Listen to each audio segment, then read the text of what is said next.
vu cette vidéo et ça m'a interpellé. Et vous me direz dans les commentaires ce que vous en pensez.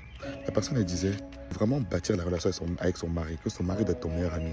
Parce que les gens passeront, les amitiés passeront, tout passera. Mais sur cette terre, il n'y a que ton mari qui restera. D'une certaine manière, je suis d'accord avec elle. Parce que d'ailleurs, dans la hiérarchie biblique, c'est que c'est Dieu en premier. Après Dieu, c'est ton partenaire. Et c'est vrai que j'ai aussi remarqué que tu vois, il y a bientôt 7 ans de mariage. On célèbre 7 ans le mois prochain. Les amitiés sont passées. Il y en a des amitiés qui sont venues, il y en a qui sont partis. Des membres de la famille sont venus, sont partis. Mais la personne qui est restée constante, c'est ma femme. Parce que je dis souvent, la relation la plus importante que tu développes au quotidien, c'est ton époux et ton épouse, parce que tu fais le choix devant Dieu d'aimer cette personne. Il y en a qui vont dire dans les commentaires, oui, ta femme peut partir, bien évidemment. Mais prenons le cadre que ceux qui décident vraiment que pour le meilleur et pour le pire, s'il n'y a pas les critères de divorce qu'on parle dans la Bible. Vraiment, soyons pas dans une perspective un peu plus positive, vous voyez. Disons que le divorce n'est pas une option et que vous êtes ensemble. Pour ces gens-là, je suis tellement d'accord parce que souvent on prend du temps à gérer des autres relations, nos amis. Parce que je sais pas pour vous, moi chez mes amitiés c'était super important. Parce que les amis, c'est la famille que tu choisis toi-même. Donc tu te dis oui, non, ils étaient là avant ma femme, non, non, non. Ils étaient certes peut-être là avant ta femme. Je te dis pas que tu dois les oublier.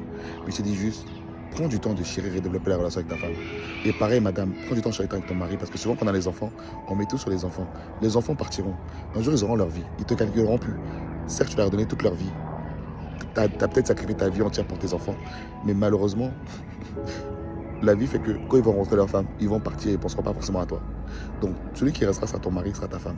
Donc, prenons le temps de développer la relation qu'on a avec nos époux pour toujours les garder à cette place, la place qu'ils méritent. C'est Dieu, après c'est ton partenaire, ton femme, ta femme ou ton époux, après tes enfants, après le reste. N'inversons pas les rôles. N'inversons pas les rôles parce qu'il y a un équilibre à trouver.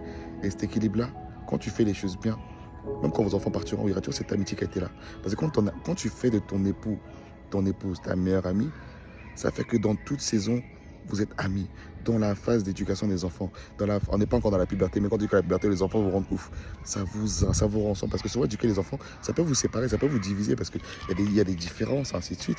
En tout cas, je vous encourage à continuer de développer l'amitié que vous avez avec votre épouse. Ne mettez pas vos amis en premier. Ça ne veut pas dire que vous négligez vos amis, mais ne mettez pas vos amis avant votre épouse.